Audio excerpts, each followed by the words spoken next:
Vamos a conversar de inmediato con el abogado penalista de la Universidad del Rosario y columnista del diario La República, Juan José Castro. En Twitter él es @CastroJuanJosé, @CastroJuanJosé. Buenas tardes, profesor. Gracias por su tiempo para LEF. Muy buenas tardes, Diana. Espero se encuentren bien. Te extiendo un saludo a ti y a toda tu audiencia. Bien, pero bueno, sumamente atentos a lo que está ocurriendo con este caso, el proceso, y quisiéramos saber, entre otras cosas, si es primera vez que se presenta un caso de esta naturaleza en Colombia. No, mira, lastimosamente nosotros tenemos un historial trágico de violencia sexual hacia menores. Para no ir tan atrás, tal vez tenemos el peor violador en serie en la historia, tal vez del mundo y Latinoamérica, que fue el señor Garavito, que entre víctimas reconocidas y juzgadas tiene entre Ecuador, Colombia y, si no estoy mal, Perú, más de 60 víctimas. Y lastimosamente sí tenemos una historia muy triste sobre diferentes abusos hacia menores. ¿Qué tan común, profesor, es que se registran estos casos? Porque, bueno, ya aclaramos la pregunta con relación a si era la primera vez que se presentaba este caso, pero quisiéramos saber qué tan común es que ocurran este tipo de hechos en Colombia. Pues mira, ahorita que se empezó a evidenciar con esta gran indignación social que sucede en este caso, Medicina Legal, que es nuestro cuerpo técnico de análisis, de necropsias y diferentes delitos, arrojó la cifra que aproximadamente al año estamos hablando de alrededor de 18.000 casos anuales de violencia sexual contra menores. Esa violencia sexual en algunos casos también viene acompañada de diferentes delitos, como pueden ser en este caso homicidio, secuestro, tortura. Ahora, con relación al caso y, digamos, la situación en la que se encuentra en este momento el presunto responsable, porque entiendo que avanzan las investigaciones, ¿cuál es? Es decir, ¿hay posibilidades de que aquí el que haya cometido este lamentable y atroz hecho no sea la persona de la que estamos hablando, de la que habla toda la prensa en Colombia?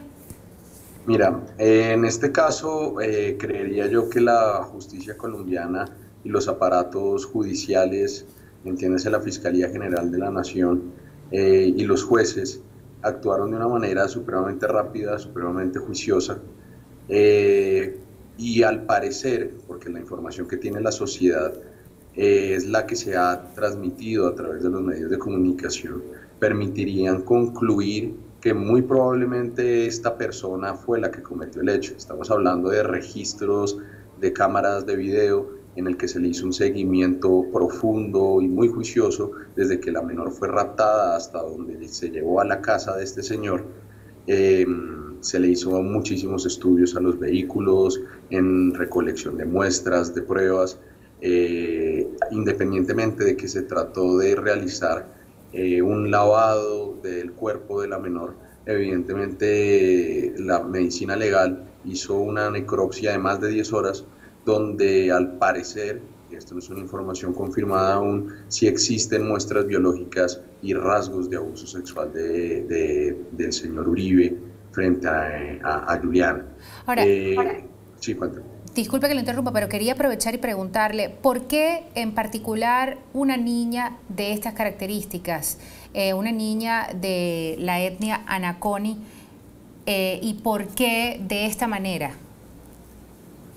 Bueno, mira, nosotros en Bogotá tenemos diferentes fenómenos de migraciones urbanas en las que personas de todo el país van a los centros urbanos y en Bogotá hay un fenómeno muy particular a buscar mejores opciones y mejores situaciones.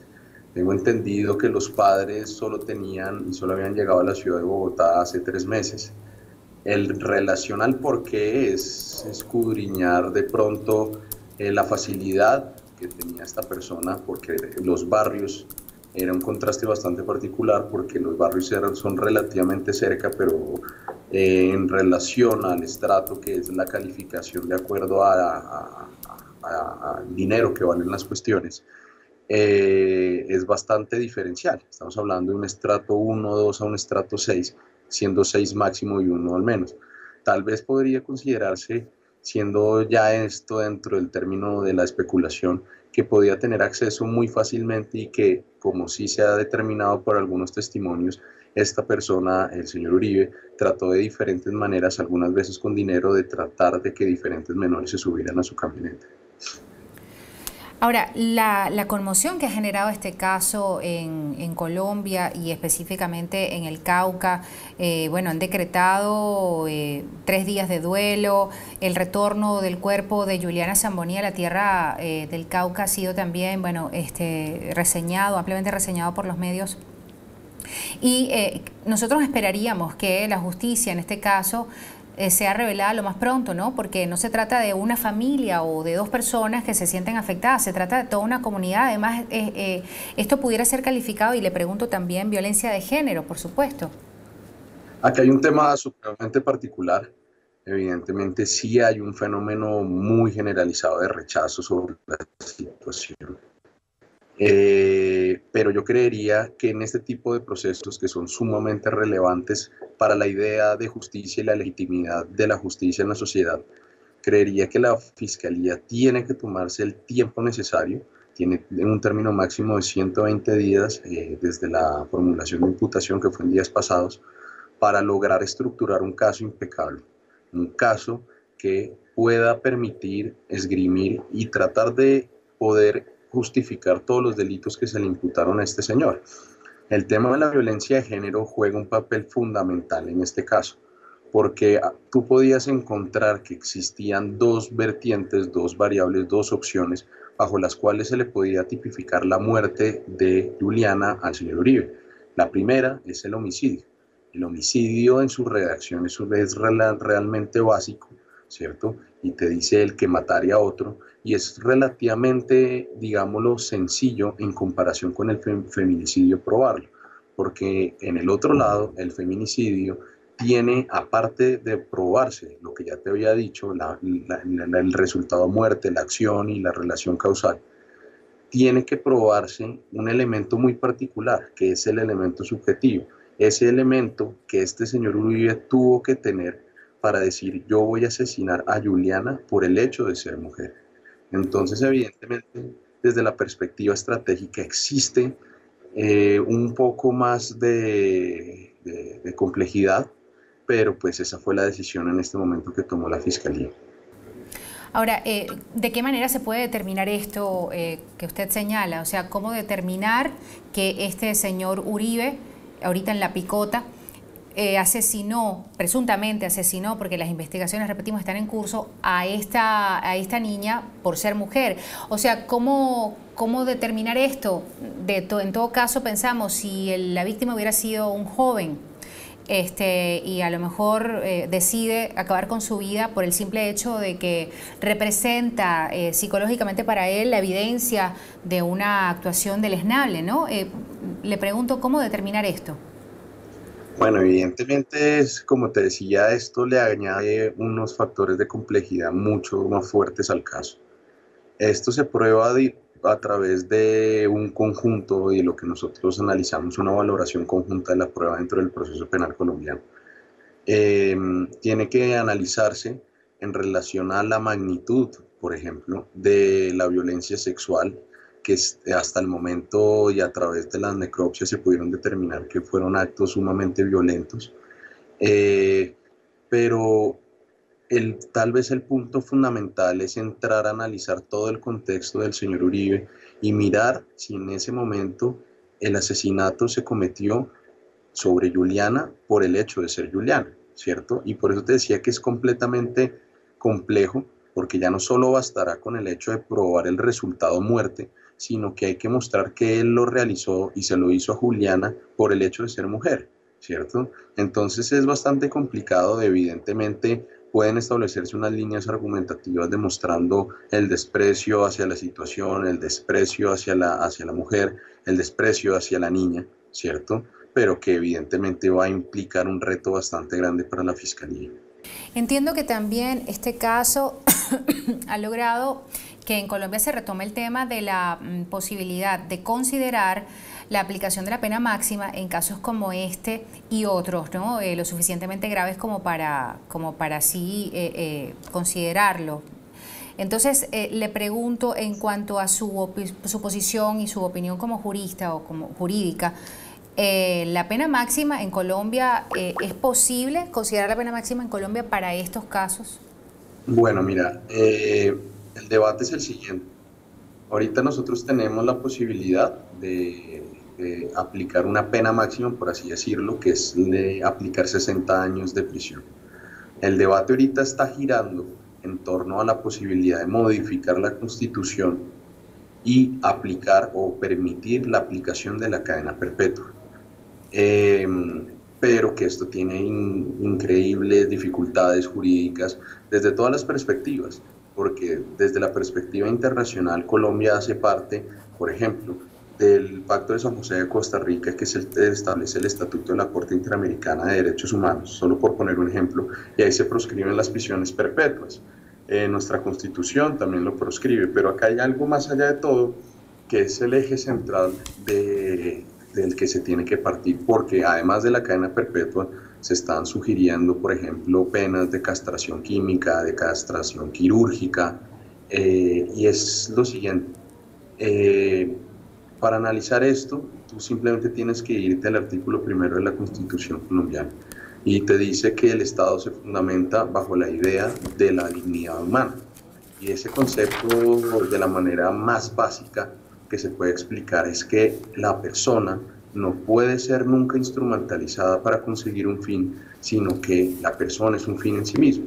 Entonces, cuando tú ves este tipo de penas, por ejemplo, la de muerte, que en algunos sectores más radicales se ha mencionado, la prisión perpetua y las castraciones, estás haciendo una abierta violación y desconociendo completamente el concepto de dignidad humana.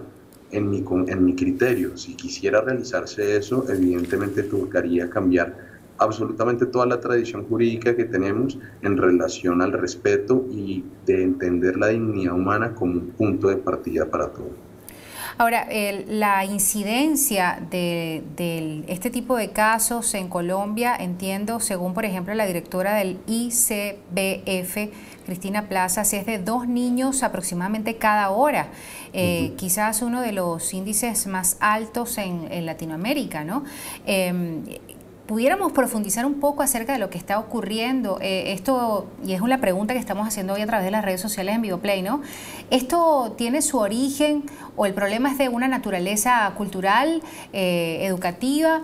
¿Tiene que ver con la insania o la sanidad mental, en todo caso, de la persona? ¿Cuál es el origen de esto? Evidentemente, nosotros nos enfrentamos a un tema cultural, un tema social, en el que, y el cual se ha acentuado durante los últimos 30 años por unas políticas legislativas que han sido completamente erradas.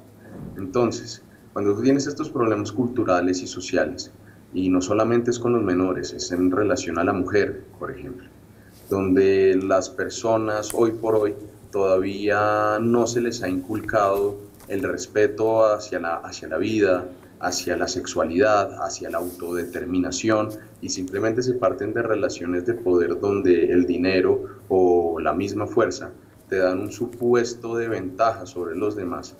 Eso implica que realmente no vas a construir unas buenas relaciones hacia los demás y vas a tratar de repetir diferentes comportamientos que viste o los que fuiste víctima en las demás personas, porque hay un supuesto muy básico dentro de la psicología infantil, por ejemplo. Cuando los menores son víctimas de delitos, ellos van a tratar siempre de pasar de una situación pasiva y traumática que vivieron hacia una situación activa y de dominio.